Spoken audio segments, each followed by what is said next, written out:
ప్రియమైనటువంటి స్నేహితులారా, ఇప్పుడు వాక్య భాగము నిర్గమకాండం 17వ అధ్యాయము 8 నుంచి 16 వచనాల వరకు మనం చదువుకుందాం. దయచేసి బైబిల్ ఉన్నవారు చూడండి. తర్వాత అమాలేకీయులు వచ్చి రెఫీదీములో ఇశ్రాయేలుతో యుద్ధం చేయగా మోషే యెహోషువతో, మన కొరకు మనుషులను ఏర్పరిచి వారిని తీసుకుని బయలువెళ్ళి అమాలేకీయులతో యుద్ధం చేయము. రేపు నేను దేవుని కర్ర చేత పట్టుకొని ఆ కొండ శిఖరం మీద నిలిచెదను. యెహోషువ మోషే తనతో చెప్పినట్లు చేసి అమాలేకీయులతో యుద్ధము చేసెను. మోషే, ఆరోను, హూరు అనువారు ఆ కొండ శిఖరం ఎక్కిరి. మోషే తన చేయి పైకెత్తినప్పుడు ఇశ్రాయేలు గెలిచిరి. మోషే తన చేయి దింపినప్పుడు అమాలేకీయులు గెలిచిరి. మోషే చేతులు బరువెక్కగా వారు ఒక రాయి తీసుకొని వచ్చి అతడు దాని మీద కూర్చుంటకై దాన్ని వేసిరి. అహరోను, హూరులు ఒకడు ఈ పక్కను ఒకడు ఆ పక్కను అతని చేతులను ఆదుకొనగా అతని చేతులు సూర్యుడు అస్తమించే వరకు నిలకడగా ఉండెను. అట్లు యెహోషువ కత్తివాడి చేత అమాలేకి రాజును అతని జనులను గెలిచెను. అప్పుడు యెహోవా మోషేతో ఇట్లనెను, నేను అమాలేకీయుల పేరును ఆకాశం కింద ఉండకుండా బొత్తిగా తుడిచివేదును గనుక జ్ఞాపకార్థముగా గ్రంథములో దీన్ని రాసి యెహోషువకు వినిపించుము. తరువాత మోషే ఒక బలిపీఠం కట్టి దానికి యెహోవా నిస్సి అని పేరు పెట్టి, అమాలేకీయులు తమ చేతిని యెహోవా సింహాసనమునకు విరోధముగా ఎత్తిరి గనుక యెహోవాకు అమాలేకీయులతో తరతరములకు యుద్ధము అనెను. ప్రియమైనటువంటి స్నేహితులారా, నిర్గమకాండము 17వ అధ్యాయము 8 నుంచి 16 వచనాల వరకు మనం ఇప్పుడు చదువుకున్నాం. ఈ యొక్క వాక్య భాగాన్ని మనం గమనించి చూసినట్లయితే, ఇశ్రాయేలీలు అనేటువంటి ప్రజలు ఐగుప్తు దేశంలో 430 సంవత్సరాలు బానిసలుగా ఉన్న తర్వాత దేవుడు వారిని విడిపించుకొని వారికి వాగ్దానం చేసి వారి పితరులతో వాగ్దానం చేసినటువంటి కనాను దేశానికి తీసుకొస్తున్నటువంటి సందర్భంలోనిది. ఇది ఎన్నో సంవత్సరాల కిందట వారి పితరుడైనటువంటి అబ్రహాముకు వాగ్దానం చేసినటువంటి, ఇస్సాకు వాగ్దానం చేసినటువంటి కనాను దేశానికి దేవుడు మోషే ద్వారా తన ప్రజలను తీసుకొస్తున్నటువంటి సందర్భంలోనిది. ఇక్కడ వీరు ఐగుప్తు దేశంలో బయలుదేరినప్పుడు ఫరోని అతని సైన్యాన్ని దేవుడు ఎర్ర సముద్రంలో ముంచివేసినట్లుగా మనం చూస్తూ ఉన్నాం. ఆ తర్వాత రామసేతు నుంచి బయలుదేరి సుక్కోతు నుంచి అరణ్యానికి, సముద్రం దగ్గర, ఈ రీతిగా వారు అనేక ప్రాంతాల్లో దిగుతూ మళ్ళీ ప్రయాణం చేస్తూ వస్తున్నారు. ఈ 17వ అధ్యాయం 8వ వచనంలోకి వచ్చినప్పుడు వారు రెఫీదీము అనే ప్రాంతంలో దిగి ఉన్నట్లుగా వాక్యాన్ని బట్టి మనం అర్థం చేసుకోవాలి. రెఫీదీము అనే ప్రాంతంలోనికి వచ్చి వారు అక్కడ గుడారాలు వేసుకుంటారు. అంటే గుడారాలు అంటే శాశ్వత నివాసానికి కాదు, కానీ వారు ప్రస్తుతానికి వారు బయలుదేరడానికి వారు బహుశా వారు అక్కడ శాశ్వతంగా కాదు కానీ టెంపరీగా వారు కొంతకాలం ఉండే అవకాశం ఉందేమో అనుకుంటున్నాను నేను ఈ వాక్యాన్ని గమనించి చూస్తే. అయితే ఆ ప్రాంతంలో అమాలేకీయులు ఆ యొక్క రాజ్యాన్ని పరిపాలించేటువంటి వారు. అమాలేకీ రాజు ఇశ్రాయేళ్ల మీదకి యుద్ధానికి వచ్చినాడు ఆ సమయంలో. మరి నిజానికి ఇశ్రాయేల్ ఆ ప్రాంతాన్ని ఆక్రమించుకోవాలనేది వారి ఉద్దేశం కాదు, కానీ వారి యొక్క ప్రయాణంలో అదొక బాస ప్రాంతం, అంటే వారి యొక్క స్టే చేసే ప్రాంతంగా మరి ఉంది.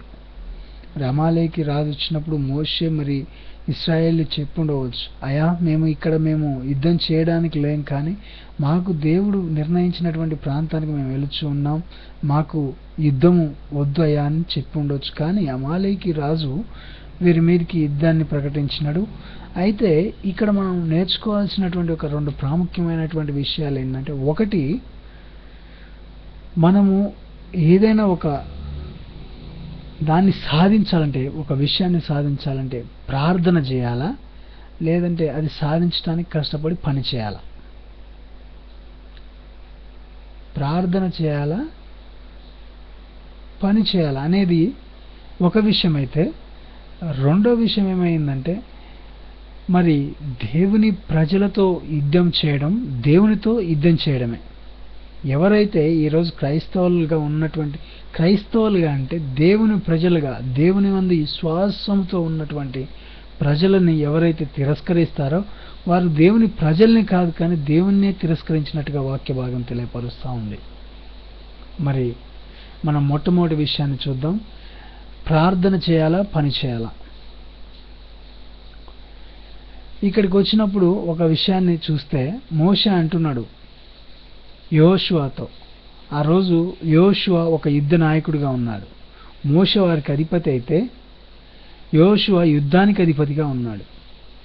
మోషే యెహోషువతో అంటున్నాడు, నేను కొండ మీదకి వెళ్ళి ప్రార్థన చేస్తా కానీ నీవు కొంతమంది మనుషులను తీసుకొని వెళ్ళి యుద్ధం చేయంటున్నాడు.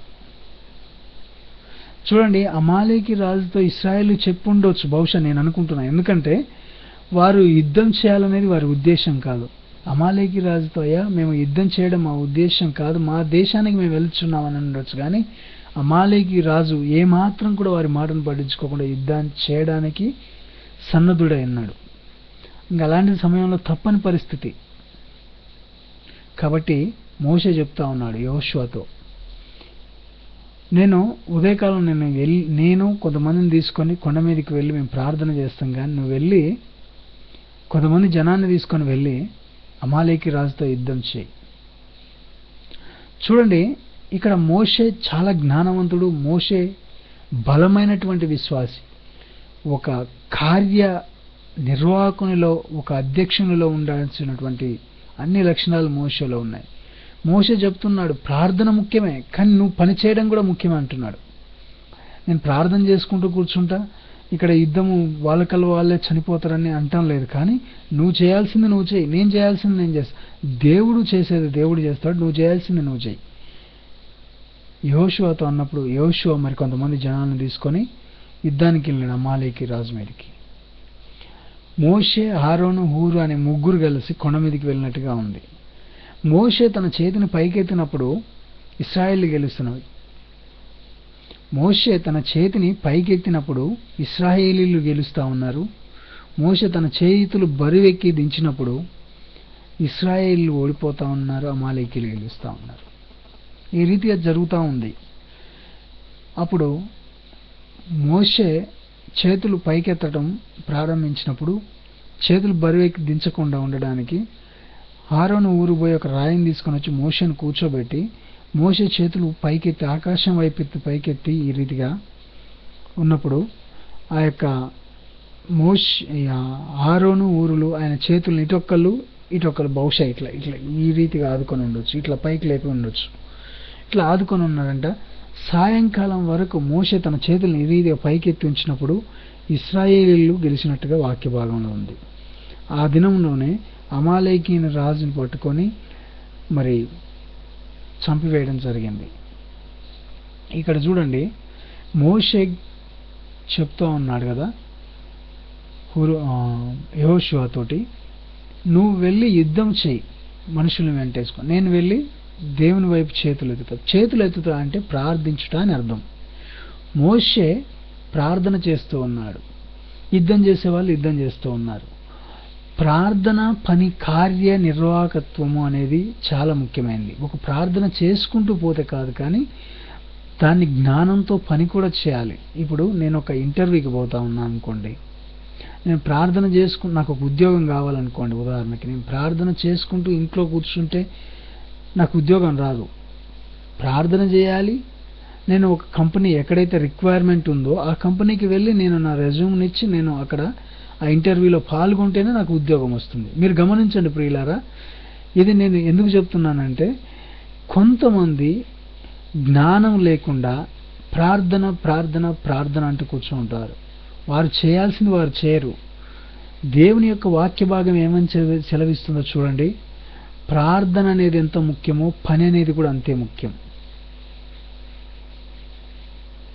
చూడండి, నేను ఒక ఉద్యోగానికి వెళ్ళి అక్కడ ఇంటర్వ్యూలో నేను అటెండ్ చేసి నేను అక్కడ చేయవలసిన పని నేను ముగించుకొని వస్తే పని అవుతుంది. నేను ఇంట్లో కూర్చొని ప్రార్థన చేసుకుంటేనే కాదు, ప్రార్థన అనేది కూడా ముఖ్యమే. రెండు ఒక నాణ్యం అంటే ఒక కాయిన్కి బొమ్మ బొరుసు లాంటిది, ఏది లేకపోయినా చెల్లదు. అలాగే మన జీవితంలో కూడా కొన్ని అవకాశాలను దేవుడు తెరుస్తాడు. ప్రార్థన ద్వారా అవకాశాలని మనకు చూపిస్తాడు, ప్రార్థన ద్వారా విజయాన్ని ఇస్తాడు. కానీ అలాగని ప్రార్థన చేసుకుంటూ ఇంట్లోనే కూర్చుంటే కాదు. కానీ ప్రియులారా, ప్రార్థన చేయాలి, పని చేయాలి. ఏదైతే అవకాశం ఉందో అవకాశాన్ని పట్టుకొని మనం ముందుకు సాగుతూ ఉండాలి. ఇక్కడ చూడండి, చాలామంది ఏం చెప్తారంటే ప్రార్థన చేయండి, మందులు వాడొద్దని. కానీ దేవుని యొక్క ఉద్దేశం ఏమైందో గమనించండి ప్రియులారా. బైబిల్ గ్రంథంలో యెహోషాపాతు రాజుకు మరి ఆయనకి గడ్డ అయినప్పుడు ఆయన ఒక వైద్యుని పిలిపించి అంజూరం ముద్దను తీసుకొని వచ్చి ఆ గడ్డ మీద పెట్టినప్పుడు అది స్వస్థ కలిగినట్టుగా వాక్యం సెలవిస్తుంది. ప్రియులారా, చాలా వివరంగా అక్కడ దేవుని యొక్క వాక్యం రాయబడింది. కానీ ఈరోజు క్రైస్తవులు కన్ఫ్యూజన్లో ఉన్నారు. కొంతమంది, అందరని నేను చెప్పడం లేదు, కానీ కొంతమంది ప్రార్థన చేయండి, ప్రార్థన చేయండి, ప్రార్థన చేయండి, ఇట్ ఈజ్ ఓవర్ కాన్ఫిడెన్స్. కానీ దేవుని యొక్క వాక్యం ఏమని సెలవిస్తుందంటే ప్రార్థన చేయి, దేవుడు దానిలో స్వస్థత ఇస్తాడు, నీ రోగంలో నుంచి స్వస్థత ఇస్తాడు, నీ సమస్యలో నుంచి విడుదల ఇస్తాడు, నీ యొక్క కష్టములలో నుండి విడుదల ఇస్తాడు, నీ అప్పుల బాధలలో నుండి విడుదల ఇస్తాడు. కానీ ప్రార్థన ఒక్కటే సరిపోదు. నీకు ఉన్నటువంటి అవకాశాన్ని, దేవుడు నీ ముందు పెట్టినటువంటి అవకాశాన్ని నువ్వు వినియోగించుకొని ముందుకు సాగిపోవాలి. ఏలియాకు కాకోలంలో చేత ఆహారాన్ని పంపించి పోషించాడని నువ్వు ఇంట్లో కూర్చొని ప్రార్థన చేసుకుంటూ ఉంటే కాదు. దేవుడు నీకు ఇచ్చినటువంటి ఉద్యోగాన్ని సక్రమంగా నిర్వర్తించుకోవాలి. దాని ద్వారా వచ్చిన దాన్ని పట్టుకొని నీ కుటుంబాన్ని పోషించుకోవాలి, నిన్ను పోషించుకోవాలి. అలాగని నువ్వు ఇంట్లో కూర్చొని దేవుడే పోషిస్తాడు, మా కుటుంబాన్ని దేవుడే ఇస్తాడు అనేది అని ఎవరైనా అనుకుంటారా? అది ఎలాంటి విషయం అంటే జ్ఞానము లేనటువంటి విషయం. మనం ప్రియులారా, మరి బహుశా మీకు దీని మీద ఏదైనా వివరణలు ఉంటే మీరు మాకు రాయండి. bibleIndia@gmail.com. Thank you. God bless you all.